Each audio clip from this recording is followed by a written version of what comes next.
भारत एक विविधताओं से भरा देश है जहाँ हर समुदाय की अपनी विशेषताएं और खूबियां हैं। कोई बहादुरी का प्रतीक है तो कोई सांस्कृतिक समृद्धि का। कुछ समुदाय अपने खान पान के लिए प्रसिद्ध है, जबकि कुछ अनूठे हुनर के लिए जाने जाते हैं। इन्हीं में से एक बनिया समुदाय है जो अपने अद्भुत व्यापारिक कौशल के लिए मशहूर है।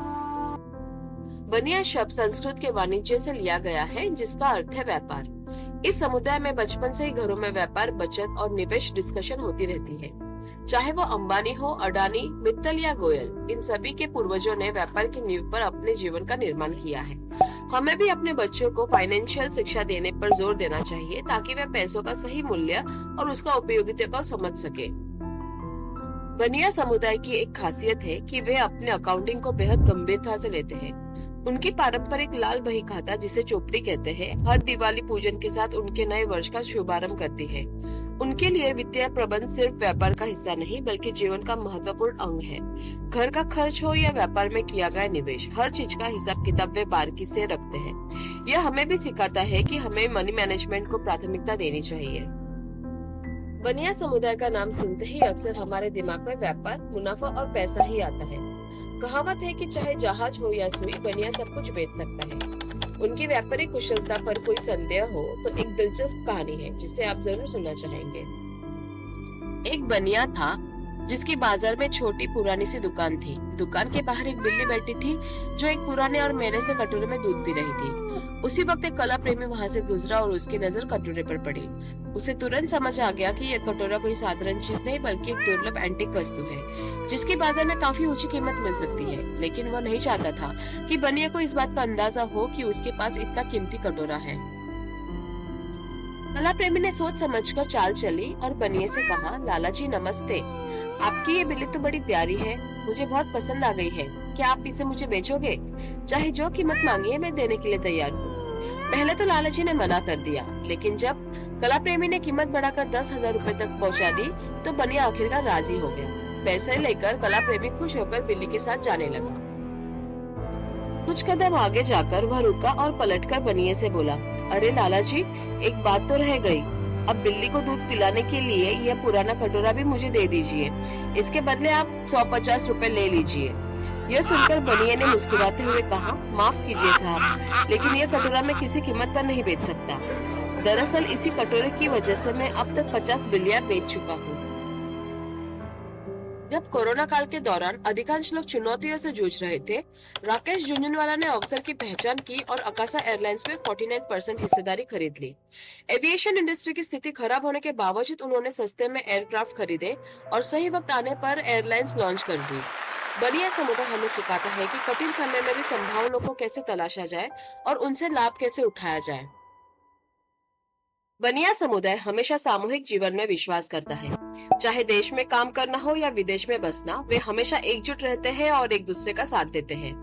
उनका मानना है कि कम्युनिटी ही उनका सबसे बड़ा नेटवर्क है और नेटवर्क जितना मजबूत होगा उतना ही उनकी संपत्ति बढ़ेगी। इमामी कॉस्मेटिक्स के संस्थापक राधेश्याम अग्रवाल और राधेश्याम गोयनका ने मार्केट की गहन समझ के साथ सस्ते उत्पाद बनाकर भारतीय मिडिल क्लास फैमिली को टारगेट किया।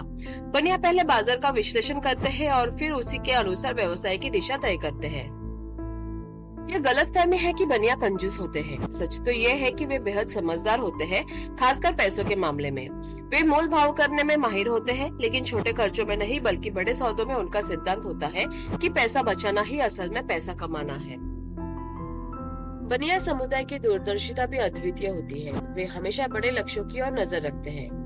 गौतम अडानी ने अपना सफर साड़ी बेचने से शुरू किया था, लेकिन सिर्फ 35 सालों में उन्होंने एक विशाल बिजनेस एम्पायर खड़ा कर लिया। डायमंड प्लास्टिक जैसे कई क्षेत्रों में हाथ आजमाने के बाद उन्हें एक ऐसा मौका मिला जिसने उनके करियर को कई ऊंचाइयों तक पहुंचा दिया। वो मौका था मुंद्रा पोर्ट का। आज दुनिया के सबसे बड़े ट्रेडिंग पोर्ट में से एक मुंद्रा पोर्ट की कैपेसिटी 260 मिलियन टन है और ये अपने आप में बेहद खास है। लेकिन जब अडानी ने इस पोर्ट के लिए जमीन खरीदी थी तो लोग उनका मजाक उड़ा रहे थे। दरअसल वह जमीन हाई टाइड के दौरान पूरी तरह पानी में डूब जाती थी और वहाँ पोर्ट बनाना बेहद कठिन माना जा रहा था। अडानी की दूरदर्शी सोच ने इन चुनौतियों को अवसर में बदल दिया। चूंकि वह जमीन पानी से भरी रहती थी, उन्होंने इसे बेहद सस्ते दामों पर खरीदा। इसके बाद उन्होंने वहां सड़कों, रेलवे लाइनों और एक एयरपोर्ट का निर्माण किया। देखते ही देखते ये पोर्ट भारत के इंपोर्ट और एक्सपोर्ट का सबसे महत्वपूर्ण केंद्र बन गया। अडानी की यह सफलता उनकी अद्वितीय सोच और दृढ़ता का नतीजा है। एक महत्वपूर्ण बात समझने वाली ये है कि पैसों के मामले में हमेशा समझदारी बरतनी चाहिए। जहाँ जरूरी हो वहाँ खर्च करने में कंजूसी नहीं करनी चाहिए, जैसे सेहत और अच्छे खान पान में। लेकिन जहाँ बचत की जा सकती है वहाँ बचत करके उसे निवेश करना जरूरी है।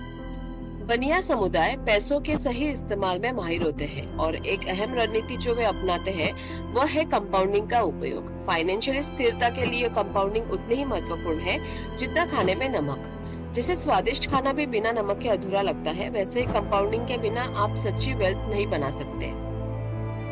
जिस कंपाउंडिंग को कई फाइनेंशियल एक्सपर्ट्स अपने महंगे कोर्स के जरिए सिखाते हैं, बनिया समुदाय इसे सालों से इस्तेमाल करते हैं। अगर आप ध्यान देंगे तो देखेंगे कि बनिया कभी भी अपनी लग्जरी के लिए लोन नहीं लेते। अगर वे लोन लेते हैं तो सिर्फ टैक्स बेनिफिट के लिए। बनिया समुदाय की ये रणनीतियाँ हमें ये सिखाती है कि किस तरह से हम भी अपने जीवन और व्यवसाय में पैसों का सही प्रबंध, बाजार की समझ, सामुदायिक समर्थन और दूरदर्शी सोच को अपनाना चाहिए। अगर ये वीडियो अच्छी लगी है तो प्लीज लाइक, शेयर और सब्सक्राइब जरूर कीजिए। आपका दिन मंगलमय।